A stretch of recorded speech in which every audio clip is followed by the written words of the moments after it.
खुलुमबाय। बेयो बड'लेण्ड इंखं टेलिभिजन। दिनै 1 जुन 2020 समबारखालि सानसेनि बरादखौ नोंथांमोननि खाथियाव लानानै फैदों आं सदानन्द दैमारिया। सिगां फरायथिनो लादों मेष राशि। दिनैनि साना जोबोर मोजां। मावनो लानाय खामानिखौ मावफुंनो हानानै गोसोआव जोबोर गोजोननाय मोनगोन। देहाया मोजाङै थागोन। अब्लाबो जानाय लोंनायाव सांग्रां थानाया गाहाम। बहानिफ्रायबा मोजां खौरां फैनो हागौ।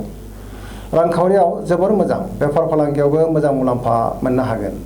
गोबां खामानियाव मुखुब थानांगोन। न'खराव अनलायनाय फैगोन। बहाबा थांनांगौब्ला दिनै मोजां होनजायो। गुबुननि गोसोखौ बोनो हागोन। समाजाव मान मोनगोन। बिमा बिफानि बोर मोनगोन। वृष राशि। दिनैनि साना जोबोर मोजां। गोसोखौ जोबोर गोजोननाय मोनगोन। गोसोनि बोलोआ बांगोन। मावनो लानाय खामानिखौ थि समाव मावफुंनो हागोन। समाजाव मान सन्मान मोनगोन। रांखावरियाव बारा मोजां नङा। बेफार फालांगियाव मोजां होनजायो। बहाबा थाङोब्ला मोजां। न'खराव बिसि फिसायनि गेजेराव अनलायनाय फैगोन। देहाया मोजाङै थागोन। गुबुननि हेफाजाब मोनगोन। बहाबा थांनो एबा दावबायहैनो खाबु मोनगोन आरो थांनोबो हागोन। मिथुन राशि। दिनैनि साना जोबोर मोजां। गोसोखौ जोबोर गोजोननाय मोनगोन। देहाया मोजाङै थागोन। अब्लाबो जानाय लोंनायाव सांग्रां थानाया गाहाम। रांखावरियाव मोजां। बेफार फालांगियावबो मोजां मुलाम्फा मोननो हागोन।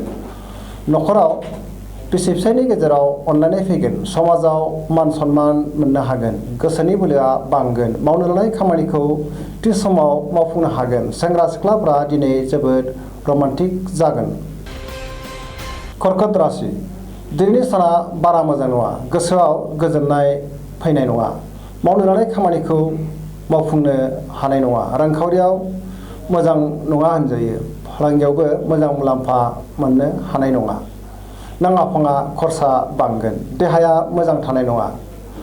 लोमजानाय मोनगोन। गुबुननि हेफाजाब अदेबानि मोननो हागोन। गुबुननि थाखाय जेंनायाव गोग्लैनांनो हागौ। सिंह राशि। दिनैनि साना बारा मोजां नङा। गोसोआव गुलाय गुजाय साननाय फैगोन। मावनो लानाय खामानिखौ मावफुंनो हानाय नङा। सोरबा लोगोआ खहा खालामनो नाजागोन। सुथुरा बांगोन। रांखावरियाव मोजांद्राय नङा। धोननि खहा जागोन। बेफार फालांगियावबो मोजांद्राय नङा।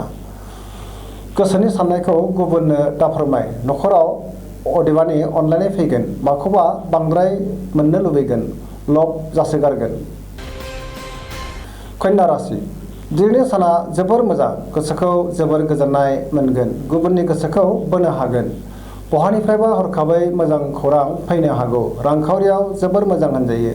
मोननो गोनां धोनखौ दिनै मोननो हागोन। बेफार फालांगियाव मोजां मुलाम्फा मोनगोन। देहाया दिनै मोजाङैनो थागोन।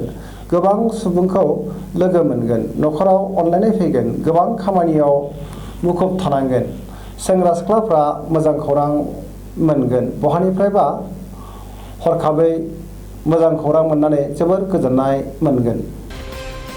तुला राशि। दिनैनि साना जोबोर मोजां। गोसोनि बोलोआ बांगोन। गोसोनि साननायफोरा जाफुंगोन। खामानिखौ मावफुंनो हागोन। देहाया मोजाङै थागोन। रांखावरियाव जोबोर मोजां। मोननो गोनां धोनखौ दिनै मोननो हागोन। न'खराव बिसि फिसायनि गेजेराव अनलायनाय फैगोन। समाजाव मान सन्मान मोनगोन। बेफार फालांगियाव मोजां मुलाम्फा मोननो हागोन। सोरबा लोगोनि हेफाजाब मोनगोन। वृश्चिक राशि। दिनैनि साना बारा मोजां नङा। गोसोनि बोलोआ अदेबानि बांगोन। मावनो लानाय खामानिखौबो थि समाव मावफुंनो हागोन। गोसोनि साननाया जाफुंगोन। समाजाव मान सन्मान मोनगोन। न'खराव अनलायनाय फैगोन। रांखावरियाव मोजां। बेफार फालांगियावबो मोजां मुलाम्फा मोननो हागोन। देहायाबो मोजाङै थागोन। गुबुननि हेफाजाब मोनगोन। फरायसाफ्रा फरायनायाव गोसो दुंगोन। गोसोआ दुगा जागोन। गुबुनखौ मान होनो रोंनाय नङा। धनु राशि। दिनैनि साना जोबोर मोजां। गोसोआव बोलो बांगोन।